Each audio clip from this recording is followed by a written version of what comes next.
Welcome to my presentation on Oxenham and Bacon's 2003 paper. This article does take on the form of a discussion and reviews a lot of information we learned in A&P, so I definitely recommend looking at your notes from then to give you a refresher if you need, specifically the lecture on cochlear mechanics. That being said, let's get started.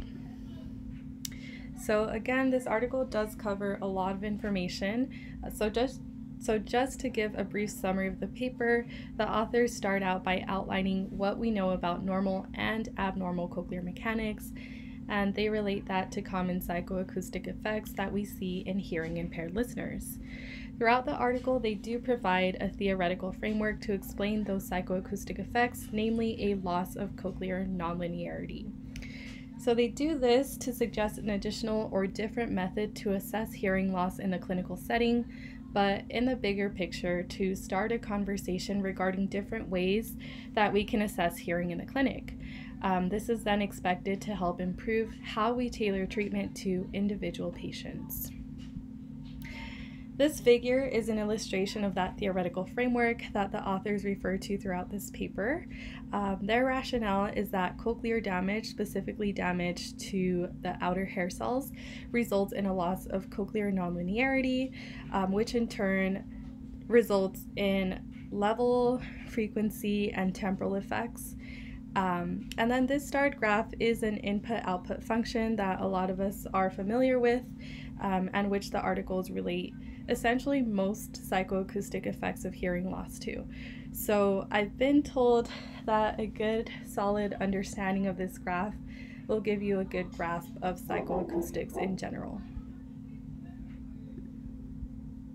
To be more explicit, in the clinic, a loss of cochlear nonlinearity might manifest as symptoms that we commonly see in our patients with presbycusis.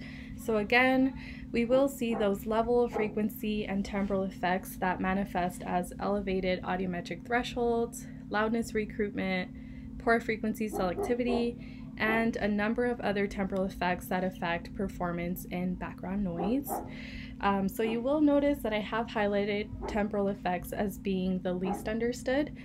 The authors do cover this in more detail later in the review, so I will discuss this in later slides. So now that we've established how cochlear damage translates to clinical symptoms, we can use the IO function to help us work through why this is the case. So in this figure, the normal functioning cochlea is represented by the solid line and the impaired by the dashed line. At low input levels ranging from about 0 to 20 decibels, we see the works of that active process amplifying those low-level sounds, and then as the input increases, we start to see nonlinear gain, which is a consequence of the active processes reaching its limit and the passive processes coming into play. When we have a mixture of active and passive processes, the input-output function of the basilar membrane does show us the wide dynamic range of the normal functioning cochlea. In contrast, the abnormally functioning cochlea, represented by this dashed line, only begins to respond to sound at about 60 decibels. So in the case of a sensory neural hearing loss like presbycusis, we do lose the active process, so we don't see any compression or gain at those lower levels. Rather, we can only see the works of the passive process manifested as that linear gain. And then we also see a very small dynamic range of about 40 decibels between this person's threshold and the uncomfortable loudness level here. Apart from nonlinear gain and general compression, research also shows that the normal functioning cochlea provides frequency selective compression, and we see that again with the help of an IO function. This figure here is an IO function for the basilar membrane for 5 and 10 kilohertz tones. Our characteristic frequency is 10 kilohertz, so we are focusing our attention to this patch of the basilar membrane that responds to 10 kilohertz. So this I/O function shows us that when presented with a tone at the CF, or characteristic frequency, the normal functioning cochlea responds compressively, and we see that here as we increase the input level. But when presented with a tone that is 1 octave below the characteristic frequency, the normal functioning cochlea responds linearly. So because we lose that nonlinearity with a cochlear hearing loss, we don't get this frequency selective compression. Instead, we only get linear gain at all frequencies, which manifest as poor frequency selectivity. Another feature of normal cochlear mechanics that result in sharp frequency tuning and thus good frequency representation is level-dependent tuning. And these iso-level curves show us that in the normal cochlea, low-intensity sounds are sharply tuned at the characteristic frequency, and then as we increase the intensity level, the frequency tuning becomes more broad. And we see that here. It's becoming more broad. Because hearing impaired listeners need higher intensity sounds to even have access to sound, we inevitably run into having to stimulate multiple areas across the basilar membrane to provide access to sounds, as in the case with hearing aids. So we ultimately lose that sharp tuning. So just to give a quick recap of what we've already gone over, we've seen that the normal functioning cochlea provides non-linear gain and frequency selective compression in addition to sharp frequency tuning. And we see that with the help of those I/O graphs. So we've also seen how a loss of nonlinearity results in a loss of those features and manifest as, again, elevated audiometric thresholds, loudness recruitment, and poor frequency selectivity. So now we'll get into the temporal effects of cochlear hearing loss, which the authors state our field knows the least about. Temporal processing is the process of following rapid changes and integrating information over time. It does cover the subdivisions of temporal resolution and integration, and we use psychoacoustic tasks like gap detection and forward masking to tell us about an individual's performance in each of those areas. There are other tasks like modulation detection tests that can tell us about an individual's temporal processing abilities, but for this article, the authors only focus on gap detection and forward masking tasks. So to give us a refresher on what gap detection and forward masking tasks are, gap detection tasks test a listener's ability to follow rapid changes over time, and then forward masking tasks measure a listener's ability for their thresholds to recover. It looks at how rapidly the threshold for a brief signal recovers after stimulation by a masking sound.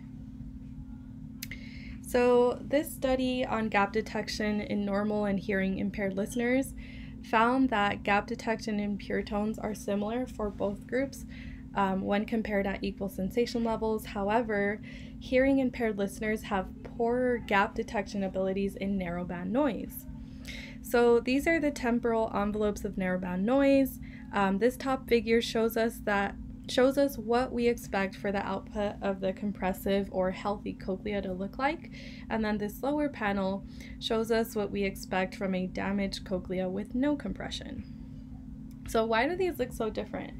If we remember our I/O function, we'll see how a loss of that nonlinearity results in linear gain, and rather than compressing the noise which is modulated, we do get an exaggerated representation of the noise, which fluctuates between a wide range of levels, and we can see that here, all those crazy fluctuations. And using this rationale, the hearing impaired listener will get confused between the actual gaps and exaggerated noise fluctuations. In the task of forward masking, first we present the masker, and then we present the test signal to measure threshold. The purpose of this task is to study temporal resolution by focusing on how threshold improves over time. So the figure on the far left is the output of the temporal window to the forward masker, and we see that it decays by 2 decibels for every time interval. In the hearing impaired listener, since their cochlea processes signals on a linear function, the signal level at a mask threshold will follow the 2 decibel decay of the masker. In contrast, if we look at the normal hearing listener's graph, since they do follow a compressive cochlear I/O function, the rate of change is much steeper, and we see faster recovery from the masker. So ultimately, this translates as better performance in listening situations with multiple sound sources. So now that we've seen how hearing impaired listeners have poor temporal resolution and poor gap detection abilities in the presence of narrowband noise, we can see why patients with cochlear hearing loss tend to struggle in background noise. And again, now that we've covered the level, frequency, and temporal processing effects that can be accounted for by a loss of cochlear nonlinearity, the authors do suggest that estimating cochlear nonlinearity can be of some diagnostic use. So they refer to this study conducted in 1997, where growth of masking between on and off frequency masker slopes were compared to each other to estimate the amount of compression in an individual. So these were the findings of a person with no hearing impairment, and these were the findings of a person with hearing impairment.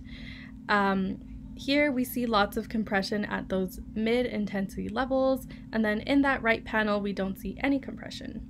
Ultimately, this study found that a signal is more easily masked in a hearing impaired listener than for a healthy cochlea, where a louder masker signal is required to mask the signal.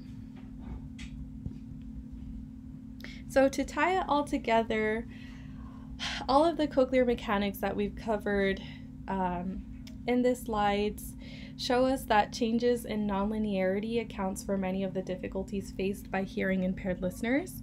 And with that last slide on cochlear compression, the authors explore the idea of using our assessment of cochlear compression to help us determine how much compression would be suitable to include within a hearing aid, so that's pretty cool. And as I mentioned earlier, the goal of this paper was to bring what we know about the inner ear and its physiology by looking at it through the lens of I/O functions to help us predict what we might expect to see, and even more, to bring up the conversation of finding different ways to assess and compensate for hearing loss in a more accurate way. And that's all for today. Thank you.